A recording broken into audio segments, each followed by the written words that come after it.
ಈ ದಿನ ಅಂದ್ರೆ 5 ಜೂನ್ 2024ರಂದು ವಿಶ್ವ ಪರಿಸರ ದಿನಾಚರಣೆಯನ್ನು ಆಚರಣೆ ಮಾಡ್ತಾ ಇದ್ದೀವಿ.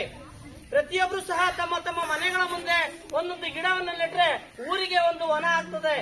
ಈ ವನ ಆಗೋದ್ರಿಂದ ನಮಗೆ ಗಾಳಿ, ಉತ್ತಮವಾದ ಗಾಳಿ ಸಿಗುತ್ತೆ, ಉತ್ತಮವಾದ ಉಸಿರಾಟಕ್ಕೆ ಅನುಕೂಲ ಆಗುತ್ತೆ.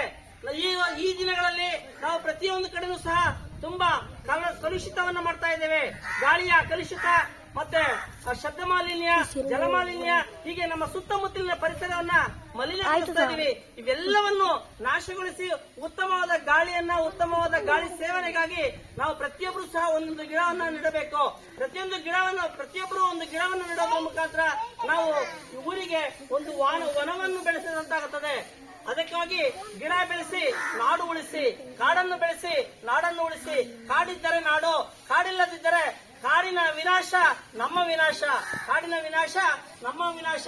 ಅದಕ್ಕಾಗಿ ಸರ್ವರೂ ಸಹ ನಾವೆಲ್ಲರೂ ಇವತ್ತು ಒಂದು ಮನೆಗೊಂದು ಮರವನ್ನ ಅಥವಾ ಗಿಡವನ್ನ ನೆಡುತ್ತೇವೆ ಎಂದು ಪ್ರತಿಜ್ಞೆ ಮಾಡೋಣ. ಈಗ ನಾವು ಪ್ರತಿಜ್ಞೆ ಮಾಡೋಣ. ನಾವು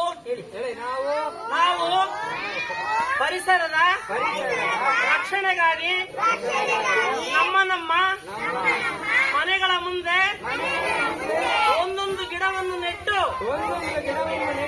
ಕಾಡನ್ನು ಬೆಳೆಸುವ ನಿಟ್ಟಿನಲ್ಲಿ ಪರಿಸರವನ್ನು ರಕ್ಷಿಸುತ್ತೇವೆ. ನಮ್ಮ ಉಳಿವಿಗಾಗಿ ಕಾಡನ್ನು ಬೆಳೆಸುತ್ತೇವೆ. ಈ ಒಂದು ಘೋಷಣಾ ವಾಕ್ಯವನ್ನು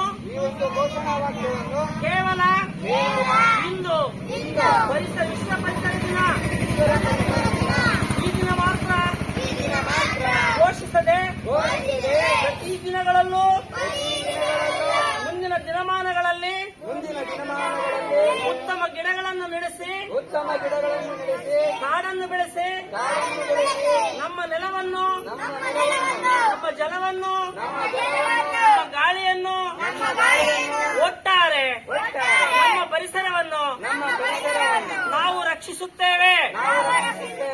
ಇದು ಖಚಿತ, ಖಂಡಿತ ನಮ್ಮಿಂದ ಸಾಧ್ಯವಾಗುತ್ತದೆ ಎಂದು ಪ್ರತಿಜ್ಞೆ ಮಾಡುತ್ತೇವೆ. ವಿಶ್ವ ಪರಿಸರ ದಿನಕ್ಕೆ, ವಿಶ್ವ ಪರಿಸರ ದಿನಕ್ಕೆ, ವಿಶ್ವ ಪರಿಸರ ದಿನಕ್ಕೆ. ಕಾಡು ಬೆಳೆಸಿ, ಕಾಡು ಬೆಳೆಸಿ, ಕಾಡು ಬೆಳೆಸಿ, ಮನೆಗೊಂದು ಮರ, ಮನೆಗೊಂದು ಮರ, ಹಸಿರೇ ಹಸಿರೇ ಹಸಿರೇ ಉಸಿರು. ಧನ್ಯವಾದಗಳು.